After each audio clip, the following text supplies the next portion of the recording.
Alright, so today we're going to start rebinding the entire Stormlight Archive. Rebound these books before, but when I did it, I had just started out rebinding, and I'm not super in love with how they are now because my style's changed. I've learned a lot about rebinding books since then. Did a really good job on them. My style's changed a lot, especially in the covers, and I've learned a lot about how to make the integrity of the book a lot better too, and especially with big thick books like these, that's really important for longevity, especially if you want it to be like an heirloom piece or something.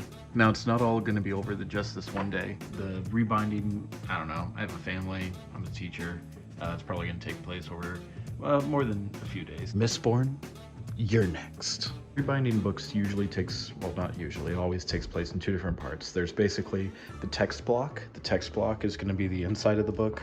It's what the pages are actually attached to. And then there's the cover. The cover is what we make, and then we attach it to the text block separately. And usually when I rebind books, it's paperbacks, but you can rebind whatever. You can rebind hardbacks.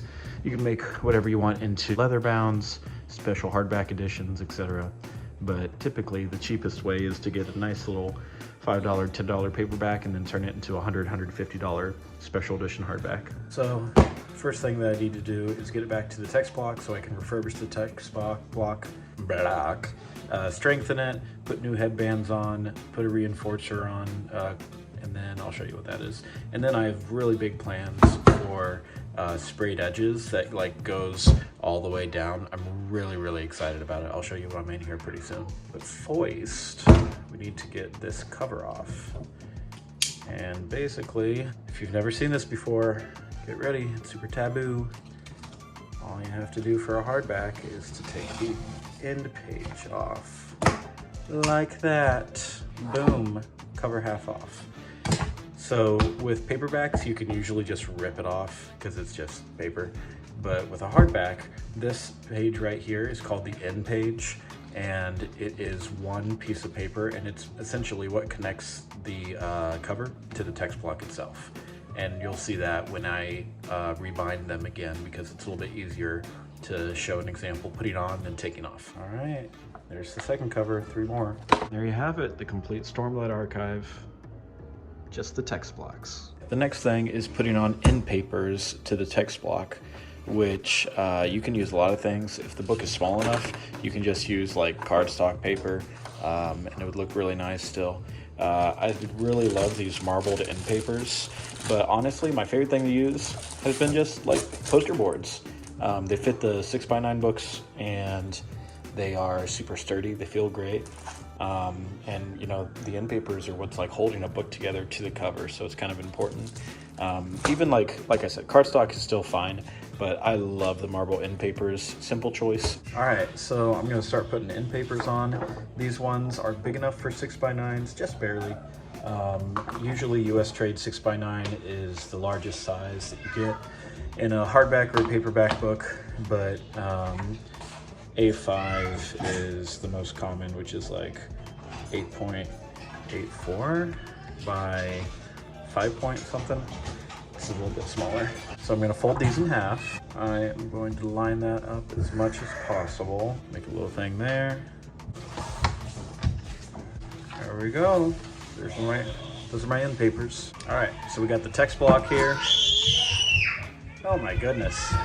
What I'm gonna need is paintbrush, tacky craft glue. I'm gonna put a line just right here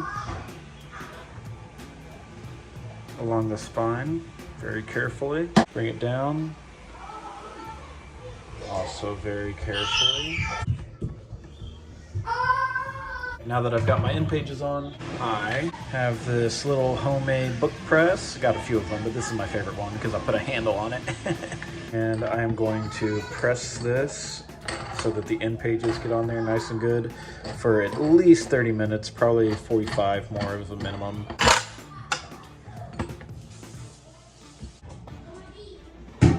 All right.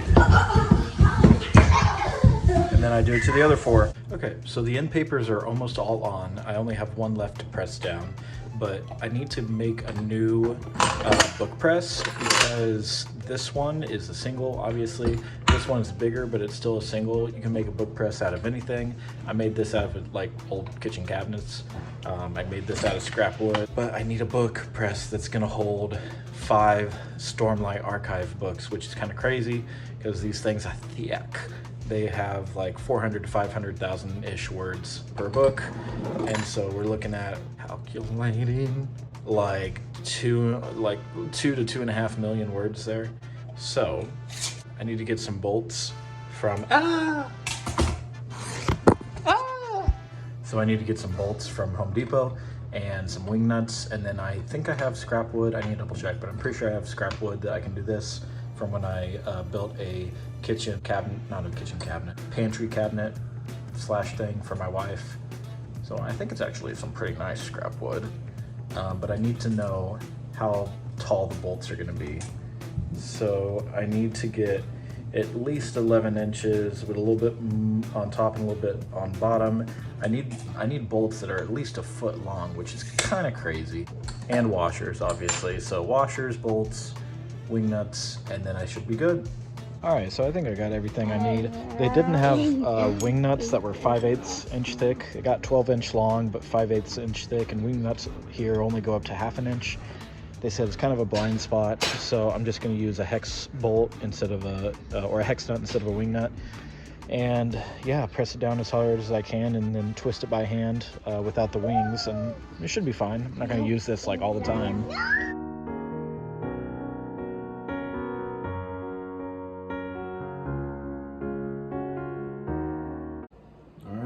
It's big, it's awkward, it's clunky, but it's gonna work.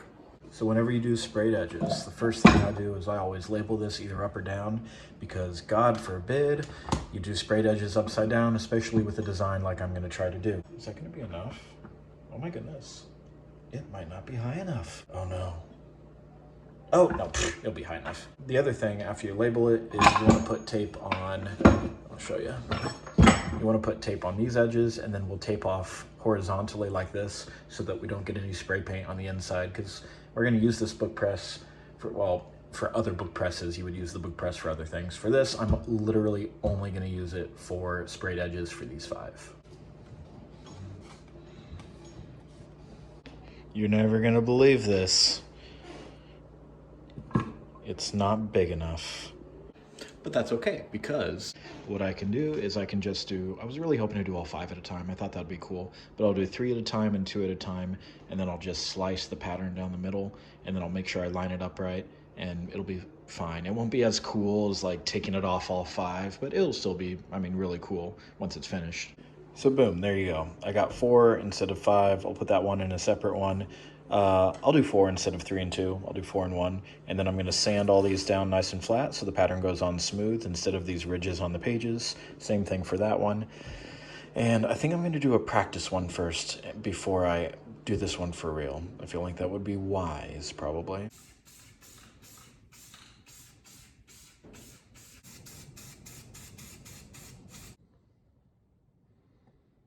Okay, well, it came out pretty good, but there's a few edits I think I want to make. Okay, so I've got the top of the design on. I'm going to get the characters on. I think I'm just going to go full on maroon as opposed to the black, like fade in. I think it'll look less tacky and not like, oh wow, that's totally spray painted. I think it'll look a lot classier. All right, let's see if it pans out.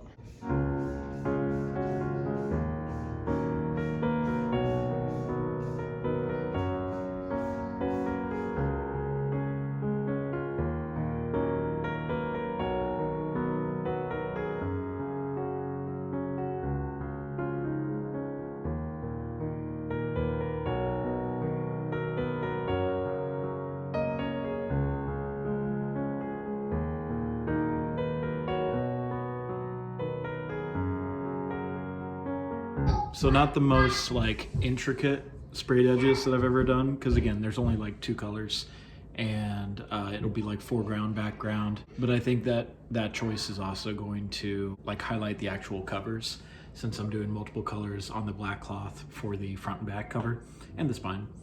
But I think it turned out pretty good. I am not mad about it. I really like the contrast. I love maroon pages on black cloth for the covers.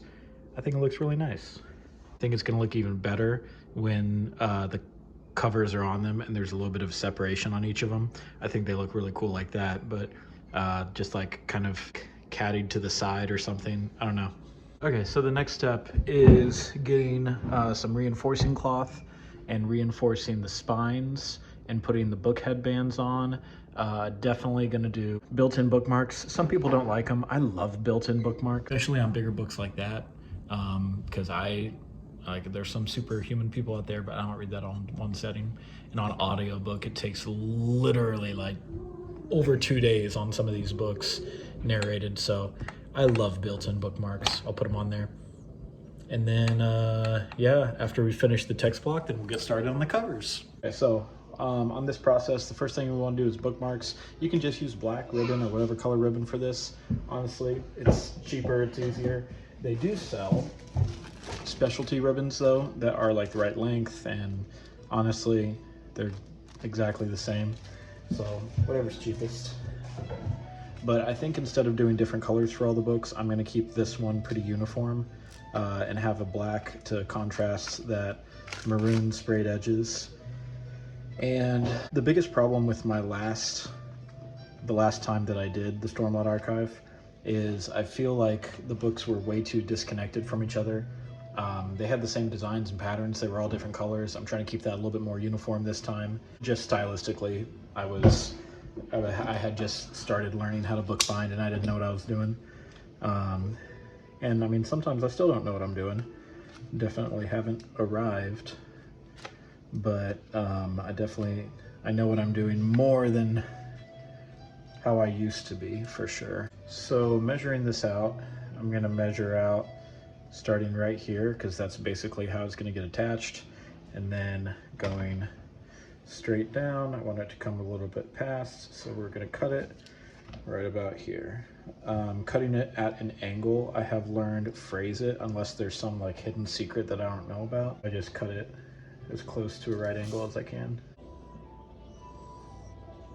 For the headbands, I think I am gonna do different ones for each book. I'd rather not, but literally it's just so long that I'm not gonna have enough of the same. So I'm probably gonna match these to color, since the book 5?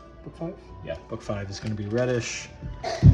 We're gonna pick out, hi, we're gonna pick out a red one. All right, lastly is this bad boy. This is a special cloth that traps the glue, and when it dries, it hardens the spine, reinforces it.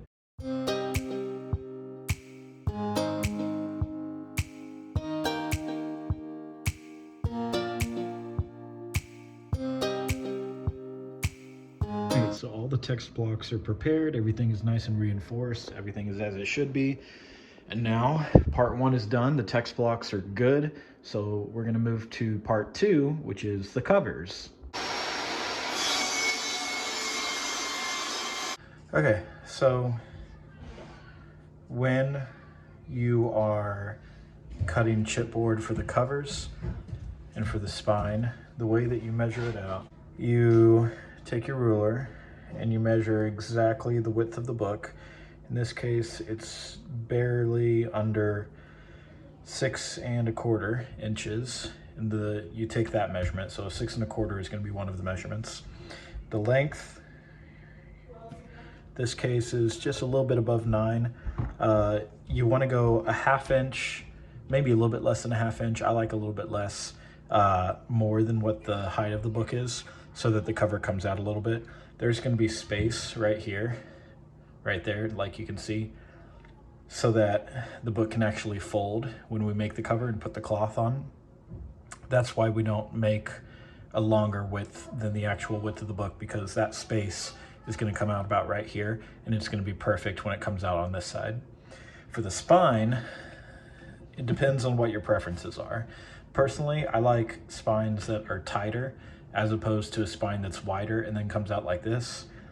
So I measure exactly what the width of the spine is. And then with the chipboard on top and the chipboard below, it makes it a little bit shorter than it needs to be. But I personally like that style. If most people, I feel like, will measure the width of the spine and the chipboard on top and the chipboard on bottom, and they'll take that measurement. When I measure it out, I've got this. This is about 3/8 of an inch thick, which is literally just perfect for how far apart these need to be. And when I space it out, I get some painter's tape. Masking tape works too, I guess. And then very, very carefully, I put that there so that the measurement stays the same. Okay, so we're gonna actually put the book cloth on the cover now. This is just a book cloth that I get from Amazon. You can get all sorts of different colors. You can get like faux leather, you can get suede, you can get velvet. There's a bunch of really cool things out there. When I started doing books, I started out on faux leather, and then I tried real leather, and then I realized that book cloth existed, and you can make nice things out of book cloth. So this is one of my favorites that I get, super soft. So you want to cut it down to size, and how I'm cutting this one specifically is honestly a little bit close. I just know that it's going to fit. I'm not worried about the edges cutting off, because what will happen if you cut it too close, you'll fold it like that, and then the end of the page will go right there, and you'll see some round. You definitely don't want that. That's not classy looking at all. So give yourself a little bit more room than I gave myself. I just did this to save book cloth, and because I know it's gonna fit. So we start out by putting glue on the spine. I'm gonna very carefully flip it over and make sure it's centered on the book cloth that we cut to this size. And right about there is where I want it. Press it down for a little bit, not too long. All right, and then we're gonna flip this over, and we're gonna do the same exact thing. Now we're gonna fold it over again and make sure it's aligned. That's what the tape is for. Take the tape off. And then I'm gonna take this handy dandy, go to the very bottom of the spine there, make sure that those are nice and aligned. Okay. Flip-flopped, tape off, alignment. Sorry, I got a paintbrush in my mouth. Alignment. That feels good. And now I'm gonna take my knife and we're gonna cut corners, because when we bend them, we don't obviously want the corners on. So I'm gonna leave, if you can see that, just ever so slightly some room there. And if I go too close, it'll expose that wood on the corner, and we don't want that. That doesn't look good. It's not professional. So I'm gonna cut all of them in a very similar way. Not too close, not too far away. You don't want excess cloth, but at the same time, you don't want those ends to be exposed.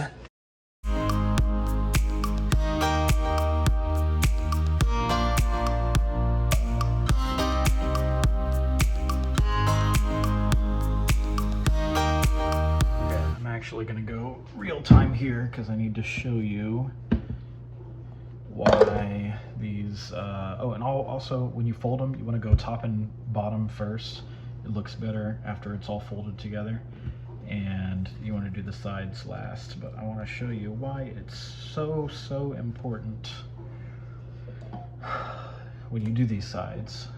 Also, when you do this, if you're doing it on a cutting mat, like a self-healing adhesive cutting mat, like I have, I usually do it like down here on the edge so that I don't get glue on it, but I wanted to show you, so I have it up here, so I just put it in the air, but I definitely don't want to get any glue on the cutting mat, because if I do, the dried glue is going to be there when the book cover is face down, and then it'll get on the nice cover, and we don't want that. We don't want glue on the wrong side of the cover. That would look bad. Unprofessional. We don't want that. Okay. So when I do this, I take my thumbs And I kind of fold it in a little bit here on the corners because we don't want any of that white stuff exposed either, because that would look bad. Like right there, we don't want that exposed. So actually that was glue. So we're gonna fold it in as much as possible so only black is exposed, because that's classy, that looks good. All right, when I'm all done, put it over. This is what the cover looks like. And I got this handy I don't even know what to call this. It's not a spacer like the other thing, but I use it to really get that crease right there, because that's what allows the book to fold when we put it on the actual text block. It's also why I put glue right there and right there on the other side, so that gets nice. And yeah, so that's the book cover right there. What I mean when I said I measured it out perfectly. So obviously this isn't attached yet, but this is how it's going to be when the book is closed. And look, no brown, perfectly measured. Love that. And boom, there you go. All 5 of them are done. And now tomorrow I'm going to do the art designs. So this is part 2. Part 2 is done. Art designs will get done tomorrow. So when it comes to the design, what you use is called heat transfer vinyl, or HTV. Heat transfer vinyl comes in a bunch of different ways. The best ones, personally, I think that look the classiest on books is going to be metallic, but any HTV will really do. All you do is you put the HTV on a sticky mat that looks like that, and then you put it on the Cricut machine. You use the Cricut software to either import or make your design, and it just has to be a silhouette, because the Cricut machine will only read two colors, a foreground and a background, black, white, whatever you want to call it. This is what it looks like on the Cricut software, and I'll show you how to do a new one. So let's delete all this, Control X. While I make my designs on Canva, you can start a new design and get it exactly the right measurement by going to Create, scroll all the way down, Custom Size. For this one, I did a 6x9, so width 9th, height 6, and then units needs to be inches. And then you create it, and then you can make a design like that. You can make multiple pages. The spine, I use the same size of paper. I just make the right size for the actual width of the spine. And what I need to do right now is I need to check to make sure the width that I have on this one is going to match the correct width on the actual cover. For example, this one is the Way of Kings. It looks like the spine width is going to need to be a little bit less than 2 inches. And on this design, I already had it just a little bit less than 2 inches, so I'm going to keep it. It's going to be perfect. Do that for the other spines and the covers, and we should be good. So once I have a design exactly the way I want it, I go to Share, go to Download. I only want the first 3 pages because the other pages are the old design. And I already have sprayed edges, so I'm going to download them. Then on my Cricut canvas, I am going to go to Upload, Upload Images, and then I have to do them one by one. And what happens whenever I upload it, the Cricut software wants me to identify the foreground and the background, so I need to get rid of all the background, which is basically clicking on all of the white parts of the design. And some of them are way more intricate than others. Some of them get really small. So I've got to zoom in and then just make sure that I get every single little detail, which, oopie, my bad, which on some of these can take actually quite a while. And to make sure that I do get all the details, the way that I do it, the way that Cricut has it set up is you hit Preview Single Layer, boom, just like that. And if I were to hit Apply and Continue right now, that's what it would look like. And I need to make sure that I have the full design visible for the Cricut machine to actually see before I hit Apply and Continue. So this part's actually kind of time consuming. So now that all of our designs are cut, the last part of the process is called weeding, and it is easily the most tedious, thank you, part of the process. Okay, so I'm not going to force you to watch me weed the entire 5 books, but this is basically what it does when it cuts it out. Cut it out from behind there, like you can see. And weeding it, I'm going to go from behind and pull it out like this. So what you'll need is a weeding tool like this. These are super handy as well if you got fingers like mine. What makes weeding really tedious is if you have a bunch of words like quotes and stuff. I can't stand doing letters. It just depends on the font though, because sometimes you can get a really thin lettered font, but gosh dang it, they look the best though. But here you can see, like, I've already weeded out all the insides of the letters that are closed off, and then you'll see what the rest looks like in a second.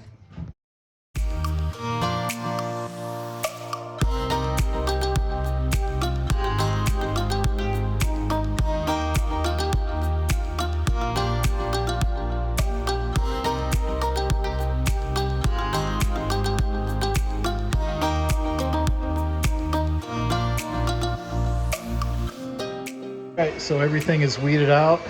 I got the cover here. I'm going to lint roll it, and then I have a little mini heat press that I put on the very lowest setting. Do you have to do that right now? You started recording after I started.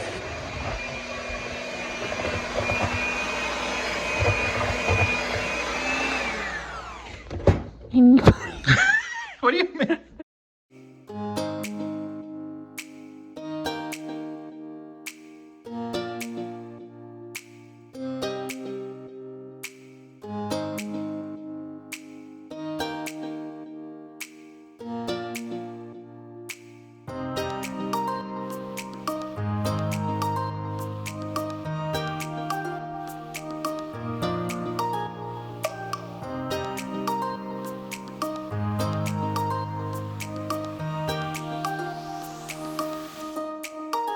Ooh, it's too real. Chromed out mirrors, I don't need a windshield. Was it? It just looks really good. We are on the final step of book rebinding. So I've got the text block here. I've got the cover here. It's not put on, but the measurements are perfect. And then I'll show you how to put the cover on. Okay, you start by putting the text block inside the cover. You want to line it up exactly how you'd like it. So preferably, you know, aligned, I guess. You open up the top flap, keep it as aligned as possible. And we are going to take some paper, and in between the end page, I'm going to slip that paper so that when I put glue on this, it can go all the way up to the edge, right? Because I want all the way up to the edges to stick. I don't want to put too much, I don't want to put too little, but I do want to leave this little sliver here closest to the spine empty, but I do want to go pretty dang close to it. Okay, so now I'm going to take out carefully this piece of paper. I want you to make sure that all your toys or little game pieces are back up in your room, okay? What pieces? Like the little blue and red. I'm going to replace it with a new one. Minecraft. And then, I know, but it's almost time. very, very carefully, I am going to put the cover on. Make sure it's nice and aligned there. The spine hard against it, and then, boom, press down. Do the same thing to the other side. Okay, that's all glued up now. Wait, did you see the flower? Oh, I found some. And also they're all. Okay, carefully, I'm going to take this out. Yep, they're all lost. Oh. That white paper got all the excess glue, so I'm talking with a paint mouse in my brush, or a paintbrush in my mouth.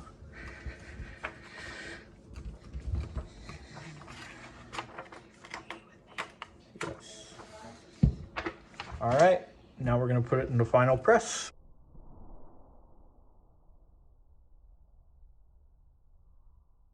Ooh, that was close. Okay. Now we wait. Ooh, that look good. looks so nice. Oh my gosh. Man, so now I have to do 4 more. I really wish there was a way that I could like fast forward time so that you could see the final product.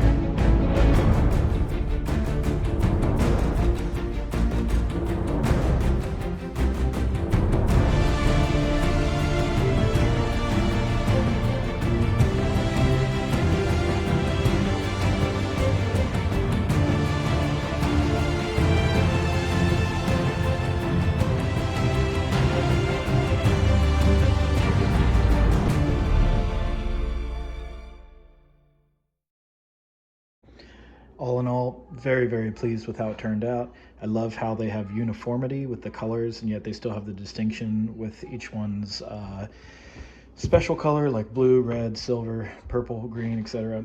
I thought the sprayed edges were a huge success. I'm happy with it. I don't know if I would do it differently if I did it again. All right, good luck making your own.